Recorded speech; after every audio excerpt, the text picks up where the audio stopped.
Pulani eribweti ekivulu kya King Saha ekyanga 14 ekololo kikutte wansi ne waggulu.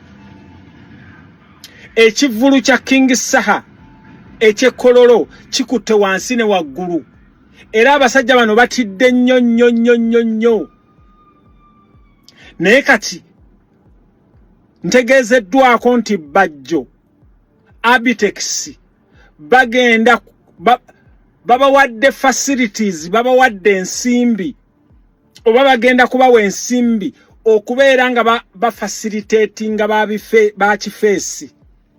Nkiddamu Abitex ne Bajjo ne gurupu yammwe mumanyi gye mugenda okujja ensimbi oba already mumanyi ensimbi gye mwazijje okubeera nga muorganizinga bakifeesi nga bagenda ekololo nga bakozinga akavuyo. Abitex ne Bajjo ne gurupu mumanyi gye mugenda okujja bakifeesi, mumanyi yabawadde sente mugende ekololo. King Saha nga atandise okuyimba nga bwe mumanyi nti ayise n'abayimbi abangi, mutandike okuleeta bakifeesi bakozinge chaos, bakozinge obuvuyo. Oba kitegeera? Naye Abitex nkukakasa wagezaako ku Bobi Wine n'olemererwa. Abitex nkukakasa nakulabye wano nga weejegeza mbusimanya Reigi we waffe. Abitex toli munyankole. Ate nze ebya tribe si byagala. Kubanga nabagamba bannange bana abasajja kye baagala kwe divide and rule. Baagala nnyo tu dividinga tukuze n'Abanyarwanda. Oba kitegeera? Tuzadde mu Banyarwanda, batuzadde mu Banyarwanda, Banyarwanda bamama baffe, Abanyarwanda bakojjaffe, tulina Abanyarwanda, bannanga Abanyarwanda si bantu bakyamu. Naye mmwe olw'okuba mwagala okufunamu, olw'okuba mwagala nnyo divide and rule, kyova olabanga ne mu music industry mwagala okuleeta kati mu promotinga Reigi, mbu Reigi we wammwe, Reigi we wammwe. Reigi tasobola wadde kutuuza baana ba masomero. Tasobola wadde kutuuza bantu ba mu katale. Oba kitegeera? Kaakati obwo buvuyo bwe mu planning okukola ekkololo njagala mbakakase King Saha abumanyiiko. King Saha abumanyi obuvuyo bwe mugenda okukola ekkololo. Bannayuganda njagala mutegeere mwenna abagenda mu kivulu ekkololo bwe mulaba abantu abakola obuvuyo mubeere very careful. Naye lwaki bantu mmwe temutuvaako? Lwaki bantu mmwe temutuviirako ddala? Because mukitegeddeko nti His Excellency Kyagulanyi Robert Ssentamu agenda ku promotinga ekivulu kya King Saha. Oba ali already era mwekitegeddeko nti ffe abenkyukakyuka tu promotinga ekivulu kya King Saha. King Saha mwatandika okumwegezaamu era nkakasa mu provokinga. Naye King Saha nkusaba owekitiibwa King Saha njagala obeere focused. Njagala obeere focused. Abitex plani zo zonna tuzimanyi bulungi. Abitex bakifeesi bogenda okuorganizinga byonna bannayuganda nsaba mutegeere. We are watching and we are watching. Embalamusiza nnyo mwenna abagenda okulaba akatambi kano. Njagala akatambi kano ontagingire King Saha. King Saha njagala mumutaginge. Nkimanyi mukwano gwange message eno nkakase genda mutuukako. Mu katambi kano njagala Abitex obeereko musinguzi. Abitex njagala obeere katambi kano. Bajjo njagala obeere katambi kano. Baganda bange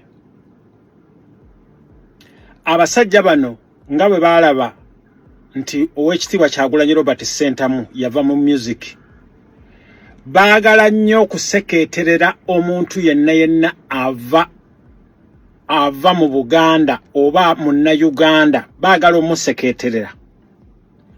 bononye art industry ngabe mugiraba batandikira kuba Kenzo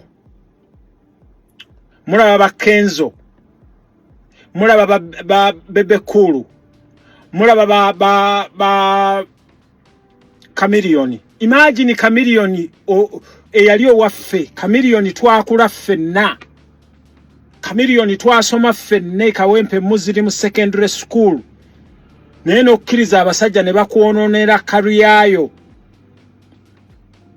hamo kitegeera kakati pulaani eri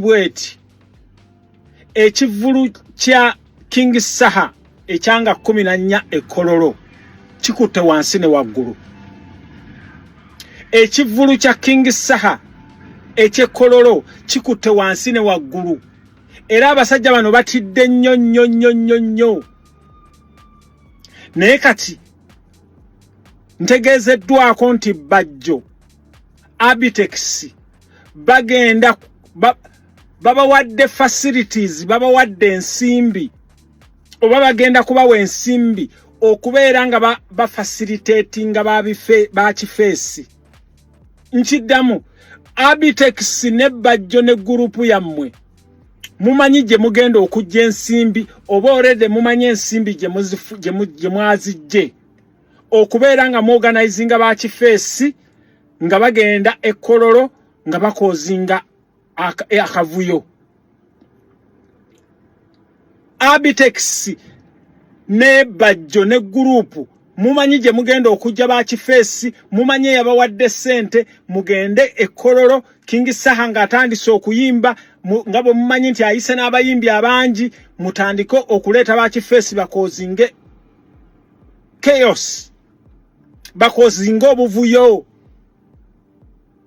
oba kitegeera naye Abitex nkukakasa wagezaako ku Bobi Wine n'olemererwa Abitex nkukakasa nakulabye wano nga weejegeza mbusimanya Reigi we waffe Abitex toli munyankole ate nze ebya tribe si byagala kubanga nabagamba bannange bana abasajja kye baagala kwe divide and rule baagala nnyo tu dividinga tukuze n'Abanyarwanda oba kitegeera tuzadde mu Banyarwanda batuzadde mu Banyarwanda Banyarwanda bamama baffe Abanyarwanda bakojjaffe tulina Abanyarwanda bannanga Abanyarwanda si bantu bakyamu naye mmwe olw'okuba mwagala okufunamu olw'okuba mwagala nnyo divide and rule chovola banga ne mu music industry mwagala okuleeta kati mu promotinga Reigi mbu Reigi we wammwe Reigi tasobola wadde kutuuza abaana ba masomero tasobola wadde kutuuza bantu ba mukatale oba kitegeera kakati obwo buvuyo bwe mu planning okukola ekololo njagala mbakakase King Saha abumanyiiko King Saha abumanyi obuvuyo bwe mugenda okukola ekololo Bannayuganda njagala mutegeere mwenna abagenda mu kivulu ekololo bwe mulaba abantu abakola obuvuyo mubeere very careful naye lwaki bantu mmwe temutuvaako lwaki bantu mmwe temutuviirako ddala because mukitegeddeko nti His Excellency Kyagulanyi Robert Sentamu agenda ku promotinga ekivulu kya King Saha oba ali already era mwekitegeddeko nti ffe abenkyukakyuka tu promotinga ekivulu kya King Saha King Saha mwatandika okumwegezaamu era nkakasa mu provokinga naye King Saha nkusaba owekitiibwa King Saha njagala obeere focused Abitex plani zo zonna tuzimanyi bulungi Abitex bakifeesi bogenda okuorganizinga byonna bannayuganda nsaba mutegeere we are watching and we are watching